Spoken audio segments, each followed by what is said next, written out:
Fort de notre émission d'aujourd'hui, c'est quoi faire pour vraiment célébrer le plus ces jours bénis de Eid al-Adha ou du Grand Bayram. Et avec nous pour parler de plus, nous avons Dr Magda Amer, prédicatrice. Bonjour. Bonjour et bonne fête. Bonne fête à vous également. Tout le monde. Bonjour Dr Amer. Bonjour. Dr Amer, que signifie pour le musulman la fête du Grand Bayram?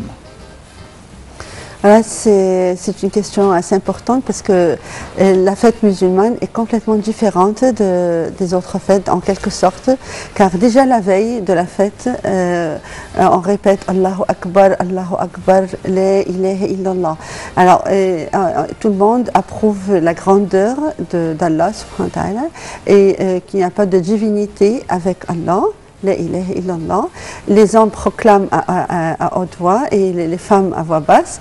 Et voilà, c'est déjà la veille. Bon, le matin, à peine après la prière de l'aube, on a une prière de la fête. Et on répète les mêmes paroles. Et en éveillant nous la grandeur d'Allah, subhanallah. Et ensuite, fasalli li rabbika wanhar. Et immédiatement après la fête, on immole la bête. Je veux juste signaler quelque chose, que la fête en islam, c'est la récolte du fruit de notre bonnes œuvres pendant les jours précédents avant la fête. Que ce soit la fête après le ramadan, on a avant la fête du ramadan, on a 10 jours intensifs d'adoration sincère. Et ainsi, avant, pareil, la fête du Bayram, on a 10 jours intensifs de premier jour de Zulhijjah, d'adoration sincère. Et même, ça a été cité dans le Coran, Wal Fajr wa layalin ashr, wa shafa'i wal watr. Alors, layalin ashr, c'est Wal Fajr, Allah il jure par la prière du Fajr, de l'aube, et ensuite par les 10 jours. Et les savants, ils ont interprété ces 10 jours, soit que ce soit les 10 nuits du Ramadan, le dernier jour du Ramadan, avant la fête, ou bien les 10 jours de la journée de Zulhijjah qui sont juste avant le Bayram. Alors, pendant ces 10 jours, puisqu'on parle du Bayram, on a le bon croyant, il a énormément à se dévouer et à adorer Allah avec sincérité, car il sait qu'il pendant la fête, il va vraiment récolter le fruit de cette adoration sincère. Le fruit, c'est énorme. Ça peut être, tous ses péchés sont expiés. Tout le monde souhaite évidemment. Il sera parmi ceux qui sont affranchis de l'enfer ce jour-là.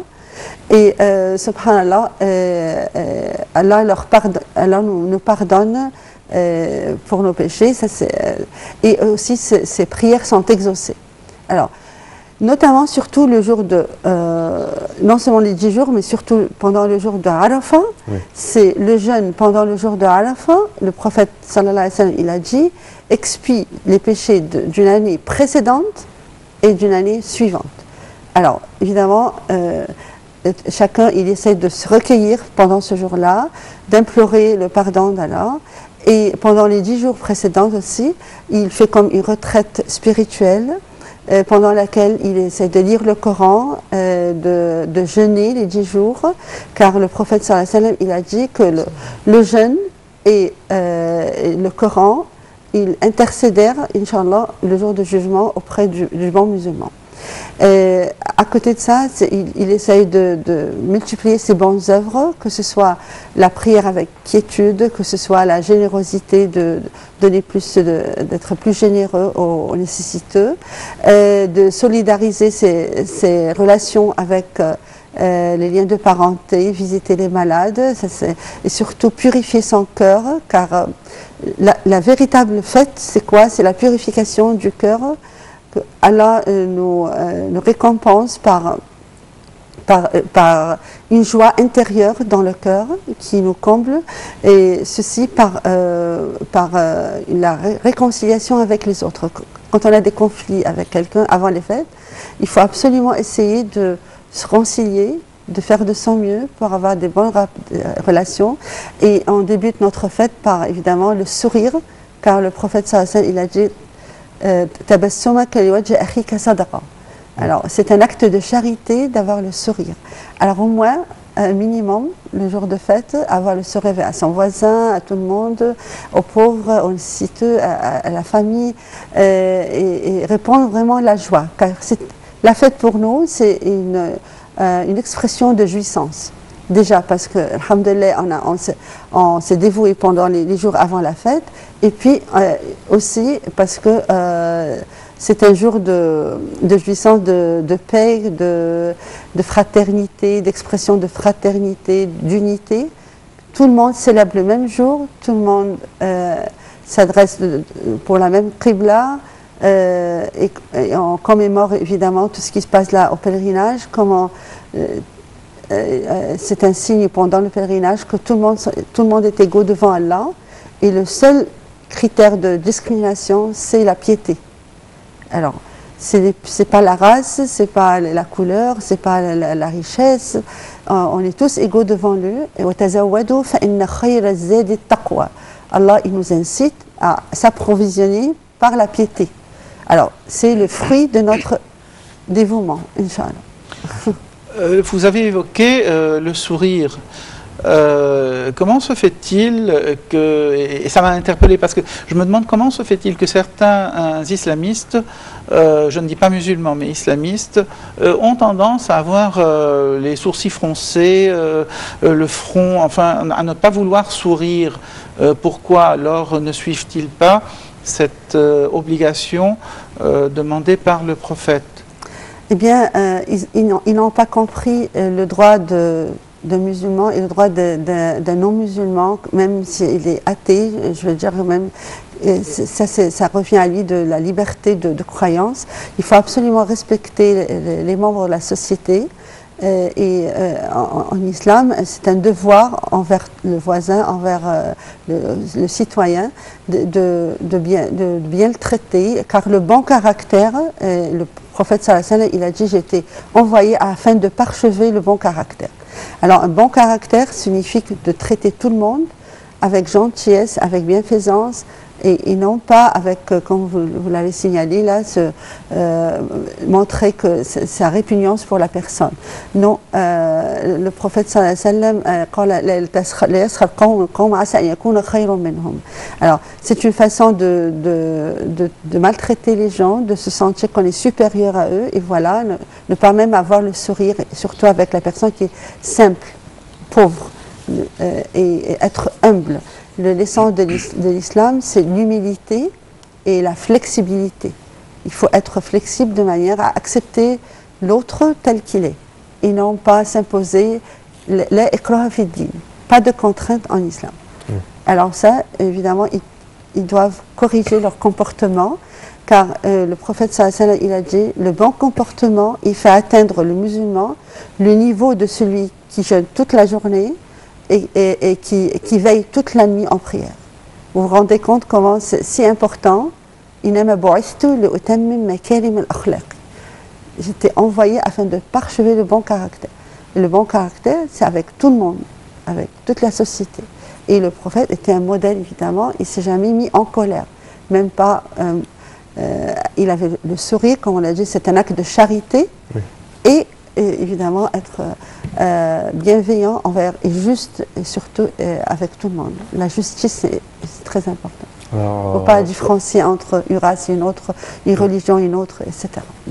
Bon, à présent, je vous invite et je vous invite également, chers téléspectateurs, à suivre ensemble ce reportage sur le pèlerinage. Plus de 2 millions de musulmans venus du monde entier étaient rassemblés hier sur le mont Arafat, moment fort du pèlerinage annuel de la Mecque. Le Hajj, le plus grand pèlerinage annuel au monde, est l'un des 5 piliers de l'islam que tout fidèle est censé accomplir au moins une fois dans sa vie, s'il en a les moyens. Les détails dans ce commentaire signé Ilham Hussein.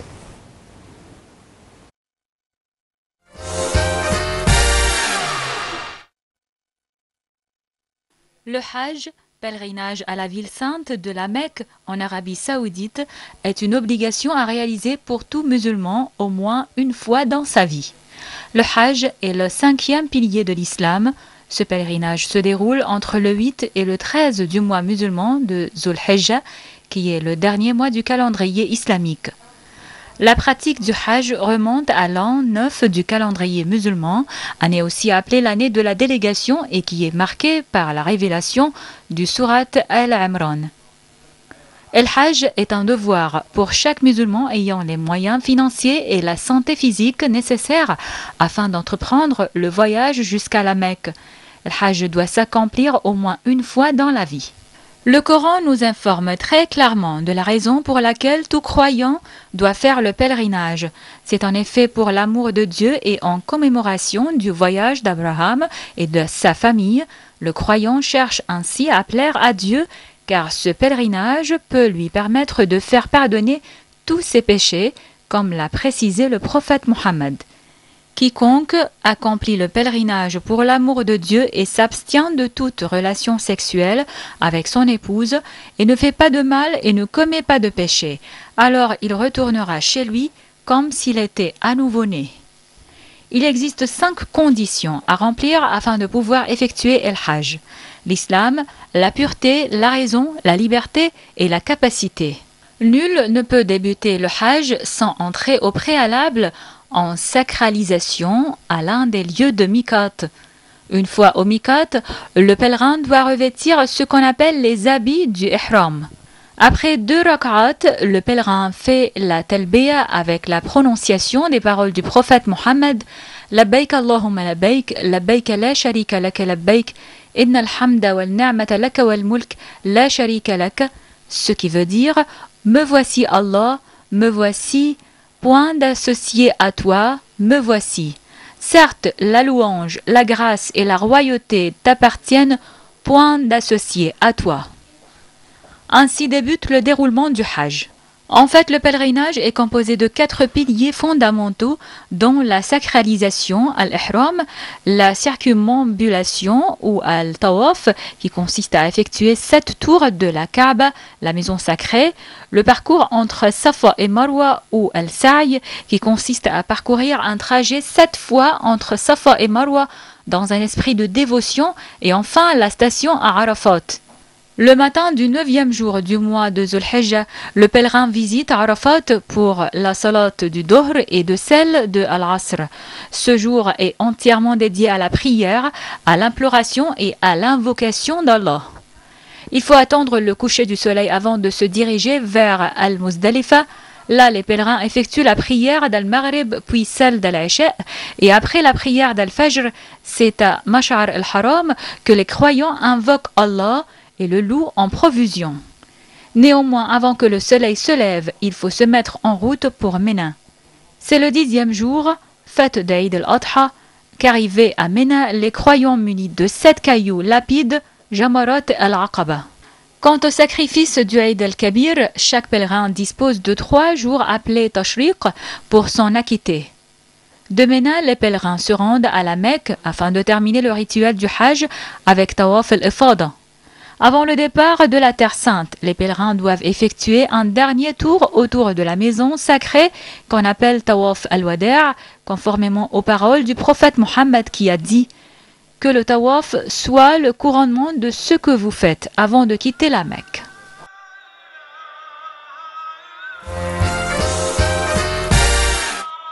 Alors Magda, pouvez-vous nous parler un tout petit peu du concept de l'immolage en islam, parce que on comprend mal quelques, je dirais, rituels de l'immolage pendant l'Aïd. En fait, il y a des conceptions erronées autour de ce sujet concernant, on répète que c'est inhumain d'égorger le mouton et qu'on n'a pas de miséricorde, de rahma, tout ça envers l'animal. J'aimerais bien, ils veulent même sensibiliser l'animal en lui donnant une injection d'anesthésie avant. Enfin, on parle de plusieurs articles de ce sujet, mais j'aimerais bien développer ce sujet et surtout les recherches qui ont été effectuées par le professeur Schulz en Allemagne. C'est une recherche fantastique qui prouve que la façon de dégorger en islam est très saine pour la viande d'une part, et envers l'animal, il ne ressent absolument rien. d'après la recherche. Voilà, ça commence par, ils ont pris deux moutons et ils ont appliqué des machines EEG, c'est une machine pour mesurer les radiations du cerveau et l'état du cerveau, et le ECG, c'est un autre appareil qui est appliqué au niveau du cœur, pour voir l'état du cœur avant et après l'égorgement. Qu'est-ce qui se passe? Alors, on a vu que lorsqu'on égorge de la façon musulmane, d'abord l'animal, il ne faut pas l'égorger devant un autre, il faut absolument il faut perfectionner la façon dont on égorge d'un seul coup, il faut que ce soit vraiment quelqu'un qui a l'expérience. Et qui ne voit pas la lame quand même. Comment? Qui ne voit pas le couteau. Ah, qui ne voit pas le couteau, oui, voilà, parce qu'il y a la tête qui est en direction de la Qibla, et puis on coupe le jugulaire et la carotide de devant, sans séparer la tête du corps. Oui. Et ça, c'est très important comme méthode d'égorgement qui est complètement différente de la méthode moderne. Alors, le fait de ne pas séparer, subhanallah, d'abord l'animal il est allongé sur le flanc gauche et en direction de la Qibla, comme on l'a dit, pas devant un autre animal, et puis hop, il coupe. Là, il laisse la tête attachée au corps, et ils ont vu que le cerveau, il passe en état de coma immédiatement, et il ressent absolument rien. L'animal ne ressent absolument pas de douleur du tout. Il s'évanouit. Il s'évanouit en état de coma. Mais le cœur, par contre, ça, d'après le EEG, d'après le ECG, le cœur, il bat toujours. Alors, pourquoi est-ce que le cœur est toujours vivant? Parce qu'on a toujours la tête qui est attachée au corps. Alors, il y a du sang qui profuse au niveau du cœur. Bon, qu'est-ce qui se passe immédiatement lorsque l'animal ressent le manque d'oxygène, évidemment, dû au coma ou l'évanouissement? Les signaux au niveau de la nuque, subhanallah, ils émettent le centre nerveux, au niveau de la nuque, il émet des signaux pour tout le corps, à travers le cœur, pour donner comme un message, profuser tout le sang qui existe dans le corps au niveau du cerveau. Car il y a un manque d'oxygène, de sang. Alors, par conséquent, tout le sang se dirige à travers le cœur au niveau du cerveau, mais évidemment, comme la carotide jugulaire a été coupée, le sang quitte le corps. On a constaté, évidemment, qu'une viande qui est dépourvue du sang, c'est une viande saine, car le sang, c'est un milieu de multiplication des bactéries et un milieu de l'accumulation des toxines, de l'adrénaline, etc. Alors évidemment, c'est plus simple pour l'être humain. Et lorsqu'on observe l'animal, on voit quoi? Une réaction comme un mouvement épileptique de l'animal. Comme quoi les gens pensent qu'il souffre. Mais en fait, ce mouvement épileptique qui dure quelques minutes, c'est une réaction des signaux qui sont émis à travers le centre nerveux. Si on compare... contraction de muscles. Alors. Contraction des muscles pour profuser le sang. Oui.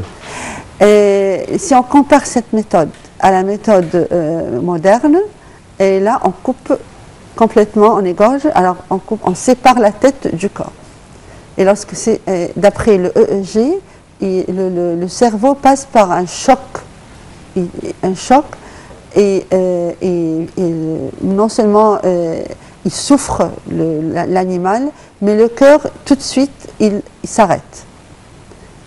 Par conséquent, lorsque le cœur s'arrête, la membrane péritoniale qui est autour de l'intestin, une rupture a lieu à ce niveau-là.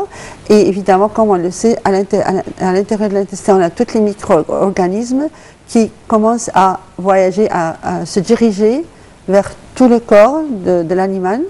Et ainsi, la viande ou la chair de l'animal est imprégnée du sang qui est riche en toxines, en micro-organismes, même de l'intestin. Oui. Alors, évidemment, elle n'est pas aussi saine. Et non seulement ça, mais l'animal aussi, d'après le EEG et d'après la recherche, on a prouvé qu'il souffre, qu'il passe sur l'effet du choc.